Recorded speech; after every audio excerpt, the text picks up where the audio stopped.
So now that the Kaido arc's coming up, I would like to see a lot more teamwork between Luffy and Law. Obviously some form of alliance is going to go down, maybe between Kid, Drake, basically the Supernova Alliance, the new guys. Ultimately what I think will happen is Luffy will get help at first from his alliance to fight Kaido, and he will finish Kaido off with some technique, Gear 5th, Gear Overdrive, whatever it takes, I guess. But there are going to be some very, very high stakes because the Yonko have been hyped up to be these very, very strong characters, practically godlike in the series. And if Luffy's going to be having to take them out soon, I imagine Oda will have a bunch of casualties and losses on both sides, really. Now, Doflamingo spoke of the Throne Wars, and we don't really know exactly what it refers to quite yet, but he did sort of hint at it being the race for the Pirate King title, and fighting the Yonko is basically part of becoming Pirate King. And Luffy did say he's going to take all 3 Yonko down, so it's going to happen. But if Kaido and Big Mom are Luffy's first major enemies in the series, I imagine he will have to give up a lot for this. Like, I'm not saying deaths exactly, but we do know that one of the big foreshadows in the series as far as Law goes is his ageless surgery. Some people say that the Gorosei used it on themselves to make them live longer. Some people have said that Law's going to use it on Kaido to make him not immortal. We don't really know if he's immortal or not, but that's besides the point. However, since it gives up the user's life for another person, it does seem to foreshadow a sacrifice. And the most suspected person of all who he might use this on is, of course, Luffy. Now, Luffy's given up his lifespan, specifically lifespan actually, on several techniques like Gear 2nd, maybe Gear 3rd, maybe even Gear 4th. It does seem to wear him down a lot. We know even Cobb made him give up a lot of his lifespan for the hormone treatment. And the big thing that Oda keeps hinting to here is lifespan. So one of the big things with Law too, which not many other characters have similar to Luffy, is he also gives up his lifespan for his techniques.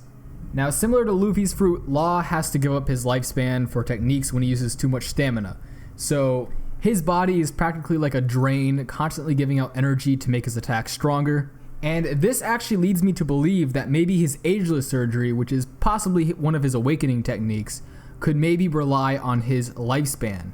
Now, I don't think the ageless surgery necessarily makes you immortal. It might make you live for a very long time, but making you immortal doesn't really seem to work in the series. It does seem to kind of break a lot of stuff, and it would be very unfair if someone could just keep respawning a fruit and making people immortal. So it's possible that the fruit's mechanics is a little bit more in-depth than what we think it is. One idea that I have is that maybe it doesn't necessarily make your life infinite, but it simply trades lifespans with the person you're doing the surgery on. Now, one person I would expect to have had this done on her before is Dr. Kuroha. Now, she does seem to age, but she seems to live a lot longer than most people. And you could say that this is because she's a doctor, but the fact is she looks young and she's very, very old. Now, when she saw Luffy's poster and she saw the Will of D was involved with him, she was able to point out that he has carried on maybe Roger's will, maybe she has bumped into Roger before. So it does make sense that maybe she's adventured when she was young.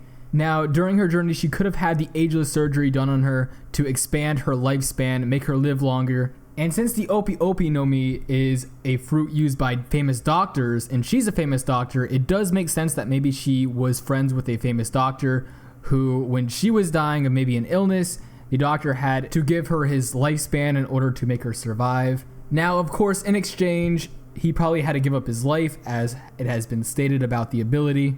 Now, connecting this back to Luffy and Law, Law basically has already achieved his goal of taking down Doflamingo, and Law has obviously stayed very dedicated to Luffy despite saying that he was gonna, kill him after he was freed.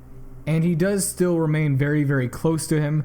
And since they're all in Wano right now, I imagine Law will have a major role in Wano when fighting Kaido. Now, even before they were good friends, Law still had some form of bond toward Luffy because he saved him in Marineford. He saved his life despite not even really knowing him.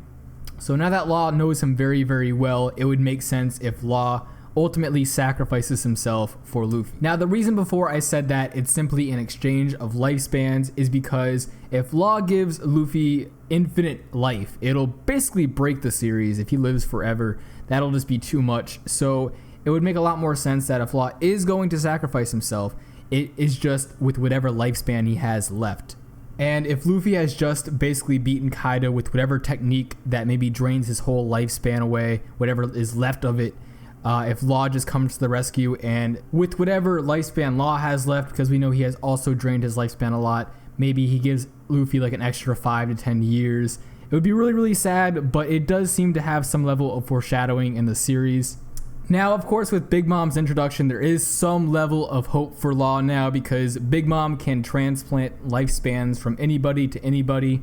So it would be really cool if maybe Big Mom somehow befriends Luffy, maybe after the arc, and then like gives him a lifespan of like her, maybe of the lifespan she's collected. That could be one way Oda bails Law out, maybe. But I guess that's for Oda to know and for us to find out.